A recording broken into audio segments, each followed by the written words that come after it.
Tired amidst the skyscrapers, a poet once said, "Take away this city. Return me the forests." Because he wanted to live in nature.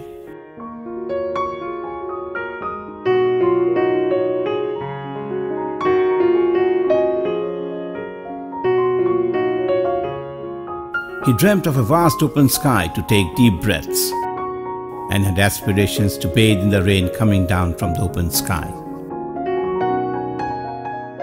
Rivers are called the lifeline of civilization, but land grabbers are filling up the rivers and erecting unplanned structures. Illegal felling of trees continue unabated. We are ourselves damaging nature by setting up industries and releasing industrial waste indiscriminately. The beautiful buildings on one side and pile of garbage and other rubbish on the other. This imbalance of environment is in no way desirable.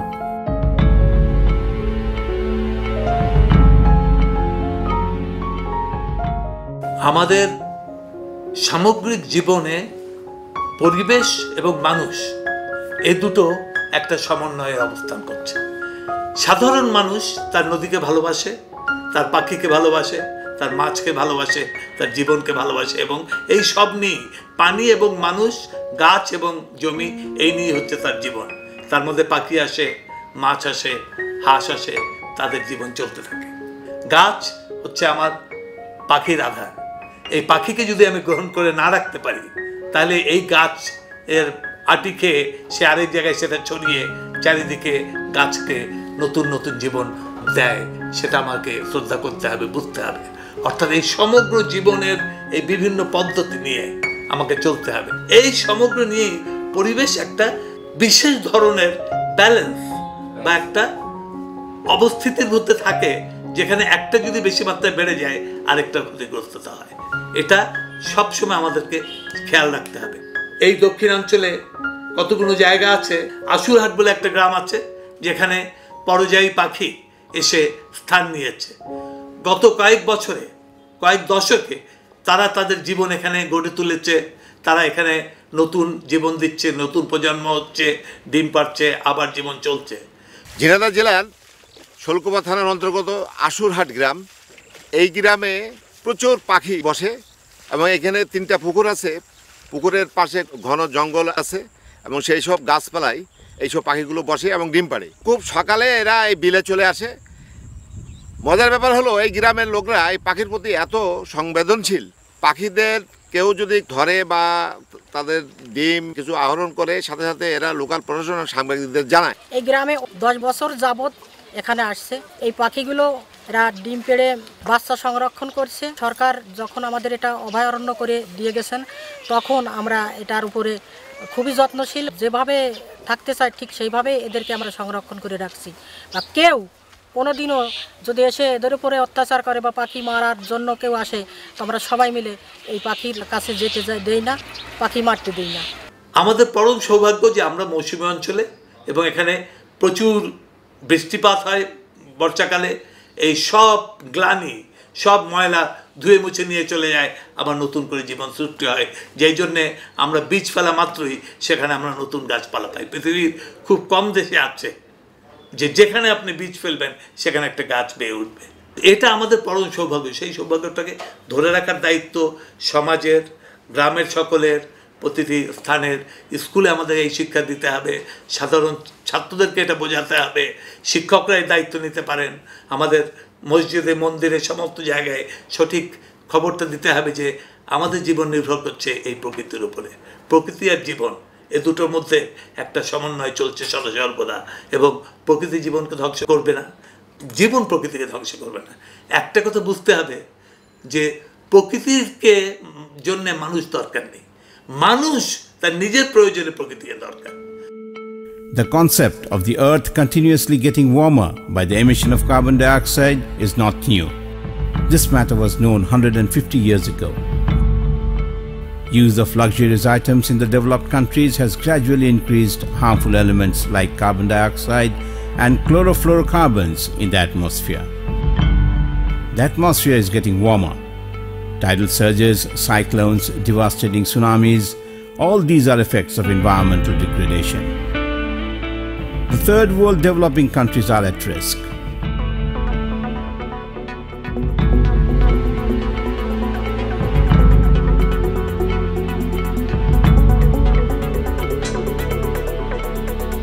The recent devastating earthquake in Nepal or the record number of people hit by lightning in Bangladesh frightens us.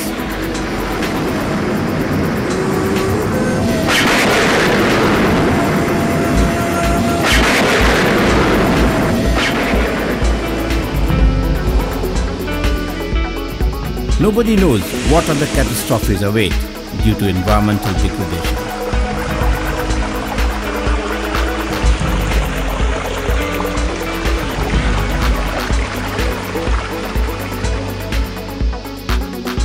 বিশ্বের পরিবেশ ভারসাম্য হারাচ্ছে আসলে শিল্প সমাজে যখন মানুষ বসবাস করা শুরু করেছে বা যখন থেকে শিল্পায়ন নগরায়ণ শুরু হয়েছে তখন থেকে, কারণ মানুষ মনে করেছে যে প্রকৃতিতে সম্পদ সীমিত না, মনে করেছে সীমাহীন সম্পদ আছে, এবং বিশেষ করে যারা শিল্পায়নের মাধ্যমে উন্নতি হবে এবং সেটা করতে যে তারা অপরিকল্পিত শিল্পায়ন করেছে, তারা নদীর পানি দূষিত করেছে, প্রকৃতির যে অবারিত দ্বার ছিল মানুষের কাছে সেই প্রকৃতিকে ধ্বংস করেছে। আগে তো আমি এখানে আজকে প্রায় 18-20 বছর আগে আসছি, অনেক ভালো পানি দেখছি, অনেক সুন্দর দেখছি, পানি নদীর নিচে সব সুন্দর টলটলা ছিল, নদীর মাছ খাইছি, কত গোসল করছি। এখন নদীতে মাছ তো নাই, আর গন্ধের জন্য পানিতে নামাও যায় না, এরকম একটা অবস্থা। বিভিন্ন মিল ইন্ডাস্ট্রির কারণে এই পানিগুলো দূষিত হয়েছে। পরিবেশে বা প্রকৃতিতে যে আমাদের অন্যান্য প্রজাতিও আছে সেই প্রজাতির কথা চিন্তা করেনি, মনে করেছে যে অন্যান্য প্রজাতি মানুষেরই সেবা দিয়ে যাবে, মানুষের জন্যই তারা সবকিছু চিন্তা করেছে, প্রকৃতিকে ধ্বংস করেছে। সুতরাং এটা একটা প্রক্রিয়া, একদিনে হয়নি।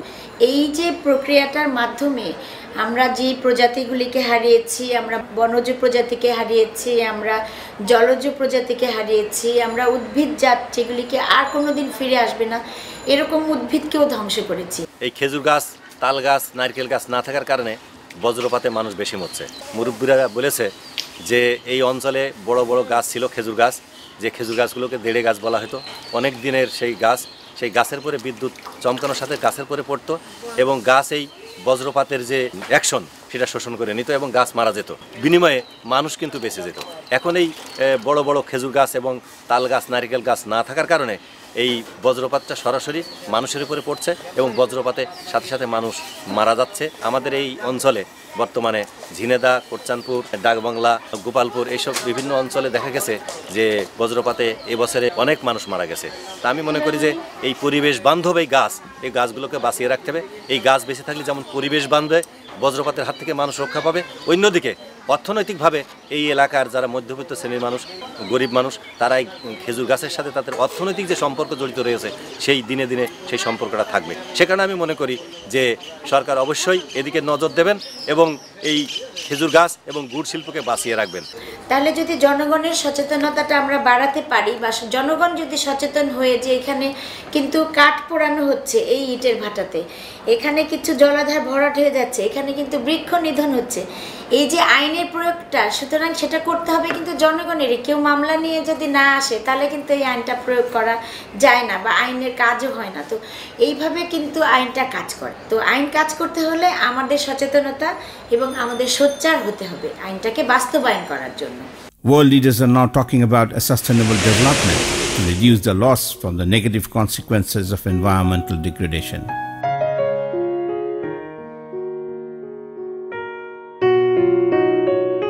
Bangladesh's proposal at the 15th UN Climate Change Conference at Copenhagen for maintaining environmental balance was highly appreciated.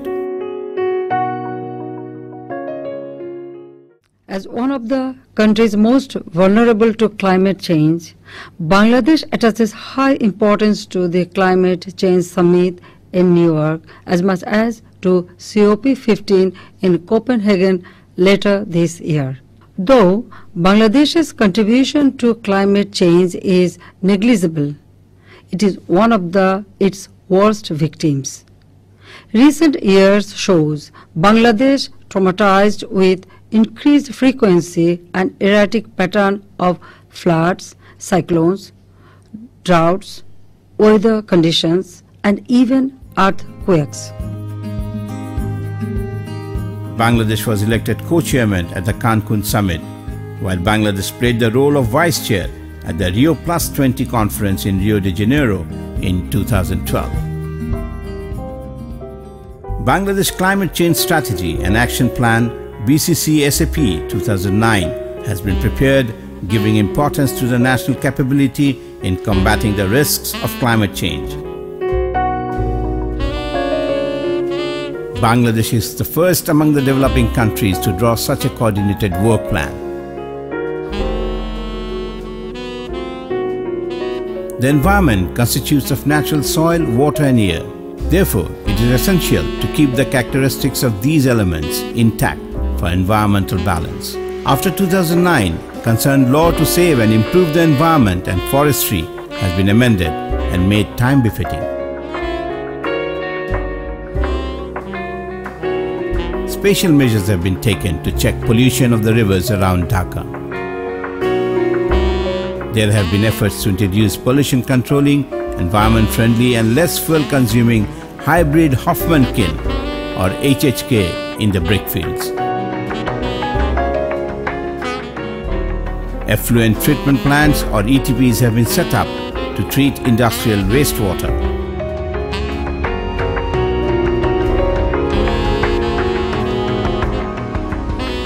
Effective measures have been taken to popularize the use of paper and jute bags in the market and to check emission of black smoke from vehicles. Use of environment-friendly biogas and solar energy is being encouraged. Since 2010, the program for growing seedlings is being expanded every year for developing new forest areas. In the last 7 years, the Forest Department has created more than 10,000 kilometers of strip forests.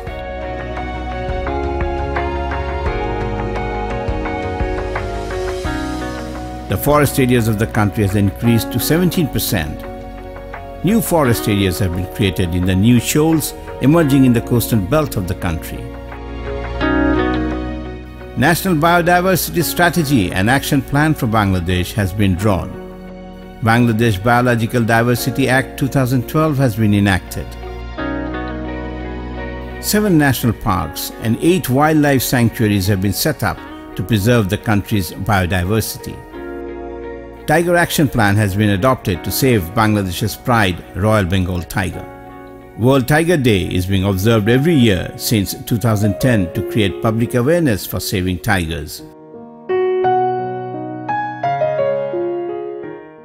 To preserve biodiversity, eco-parks have been set up in different parts of the country.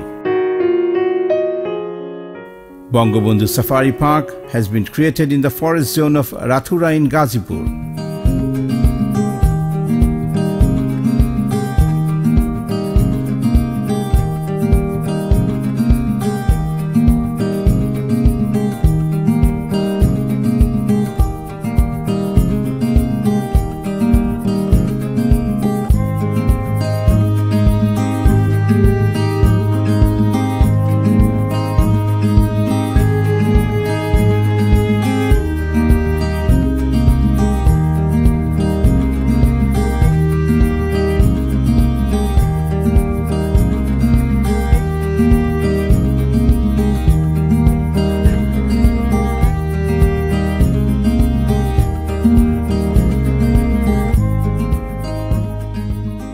To preserve biodiversity, eco-parks have been set up in different parts of the country.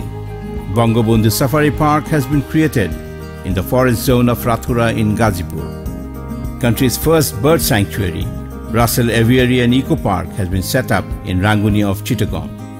The sanctuary is filled with the chirping of innumerable migratory birds during the winter season. These migratory birds fly from the cold north to this tropical zone for some warmth during the winter.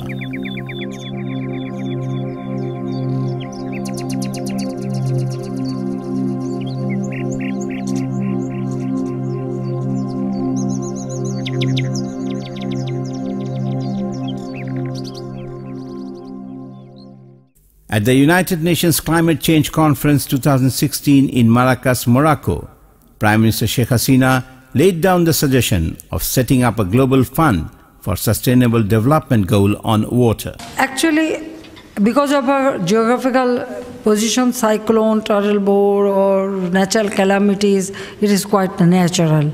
But of course, because of climate change, it has its effect too, no doubt about it.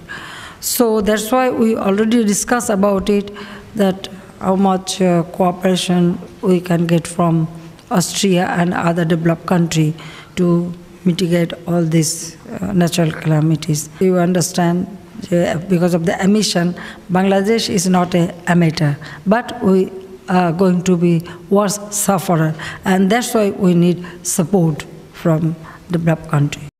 Ecological imbalance can in no way be beneficial for the country and the nation. We have to take now effective measures for safeguarding the soil, water and air, the prime elements of environment. For our own sake and for the sake of the country, it is now time to be conscious.